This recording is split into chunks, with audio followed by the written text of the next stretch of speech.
Hi guys, welcome back to our channel, and in today's video we are going to discuss maximum depth of a binary tree problem of LeetCode. So let us start with the problem statement itself. We are given a root of binary tree and we need to return its maximum depth. And what is maximum depth? It is the number of nodes along the longest path from root down to the farthest leaf node. So let us decode this problem statement with some examples. Consider this binary tree. What is the depth of this binary tree? It is 2. Why? Because from root we have two longest path, 1, 2, 1, 3, right? So these two paths are of same length and number of nodes in them are 2. So depth of this particular binary tree is 2. As a matter of fact, depth of a binary tree is nothing but height of the binary tree, right? And we can use these terms interchangeably. Okay, let us check with some more examples. What is the height of this binary tree with only one node? It is 1, right? Because there is only one path possible from root, which is this, hence depth is 1. What is the depth of this binary tree? So when we start from root, the longest path we have is 1 to 5, 5 to 6, 6 to 7, right? And this particular path is the longest path in this binary tree from root to the farthest leaf node. And this contains 4 nodes, 1, 2, 3, 4. Hence, depth of this binary tree is 4. There is another way of looking into this. How many levels this binary tree has? 1, 2, 3 and 4. So depth is nothing but the number of levels the binary tree has, right? So guys, let us start building the intuition behind the solution of our problem. I am considering this same example over here again.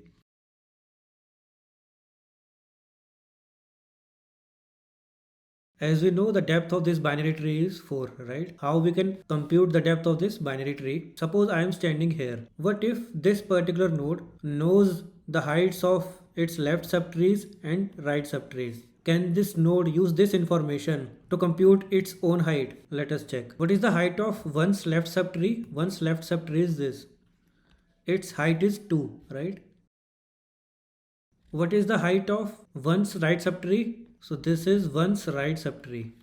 It is 3. Now out of these two heights, this node will pick the maximum one, which is 3 here, and add 1 to it, right? It adds 1 because of its contribution in the height, right? Why it is considering max out of the left and right subtree's height? The answer lies in the definition of height. Height is the number of nodes from root to the farthest leaf node, right? And we have two heights here. Left subtree's height is 2 and right subtree's height is 3. So if I consider 3, which is the max of these two, this will represent the maximum path from the root, which is 1 here, to the farthest leaf node 7, right? And that is why we pick maximum of 2 and 3. Now suppose if I am standing here and I need to calculate its height. What it will say, compute my left subtree's height, which is 0 in this particular case.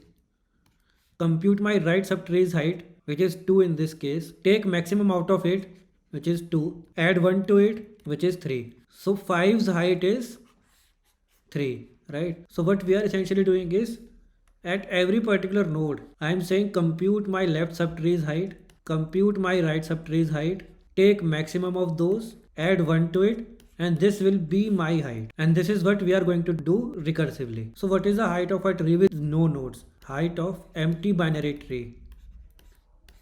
It is 0, right? A tree with no nodes has a height of 0. So what is the height of leaf nodes? In this particular binary tree we have 2 leaf nodes. Height of leaf node is 1, right? Because there is only one node. So now let me explain the recursion algorithm for this particular question.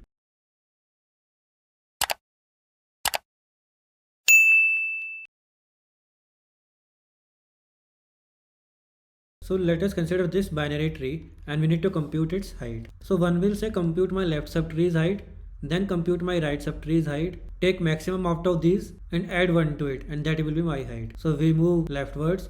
Now 2 will say compute my left subtree's height, then compute my right subtree's height, take maximum out of these, add 1.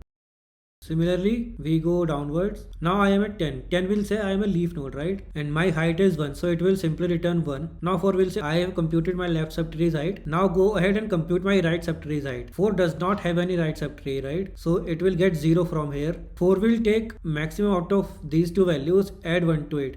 So max of 1 and 0 is 1. 4 will add 1 to it and will return 2. Now 2 will say okay, my left subtree height is 2. Now go ahead and compute my right subtree height. Now 5 will say I am a leaf node, so my height is 1. Now 2 will get to know that its left subtree height is 2 and right subtree height is 1. So it will compute maximum out of these, which is 2, add 1 to it, which is 3, and return 3. So this basically signifies that the height of one's left subtree starting from true is 3. Now 1 will get to know that its left subtree height is 3. Now go ahead to my right and compute my right subtree height. 3 will say my left subtree is empty, so its height is 0. Go to my right and compute my right subtree height. 6 will say go to my left and compute my left subtree height.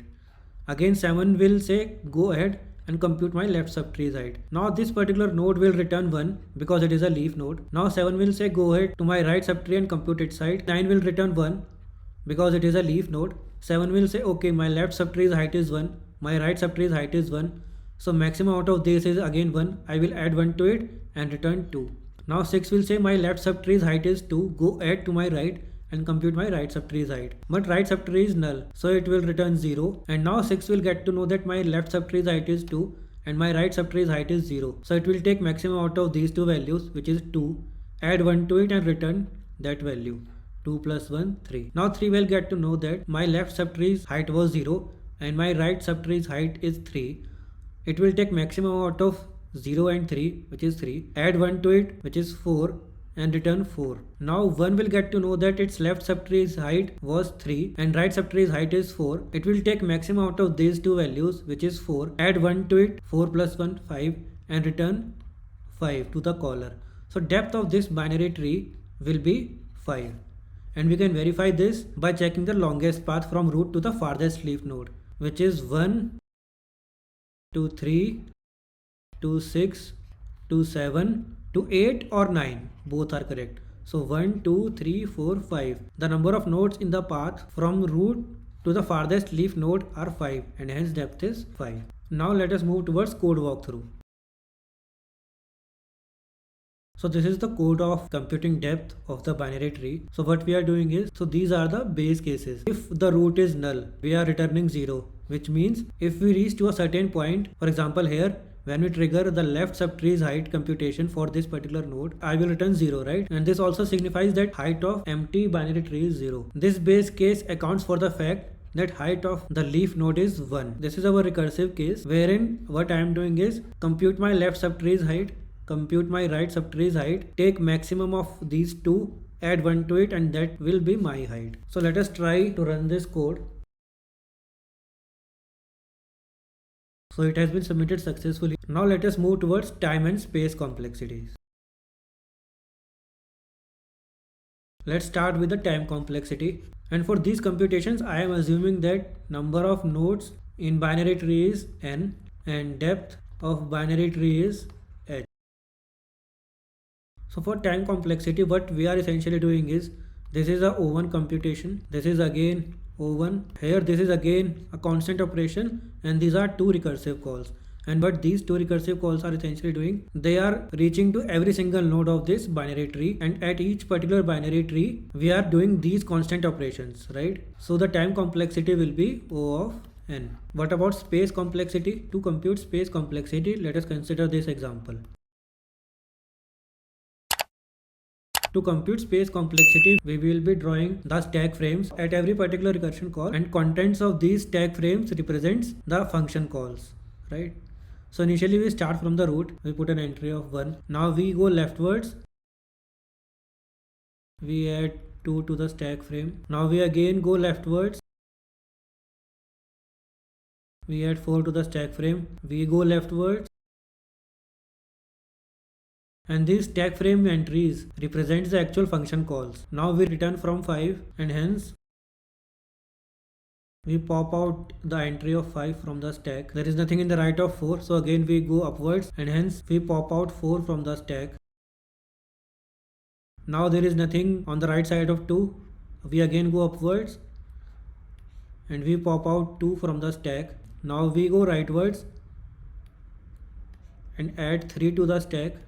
Now there is nothing on the left and right side of the 3, hence we return from here and hence we pop out 3 from the stack. Now we have computed both left and right subtree's height, hence after computing height of 1 we return this to the caller itself and hence we pop out 1 as well. So this is the status of stack frames at every particular point in time of recursion. So let us write the number of function calls at every point in time. Here it is 1.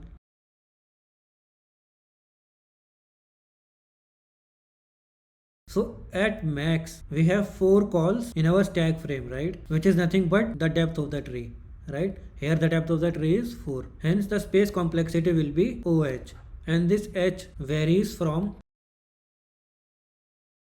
log n is the height of binary tree when the tree is balanced, and for skewed trees the height is n. So guys, that's all for this particular video. Please do subscribe to the channel. Bye.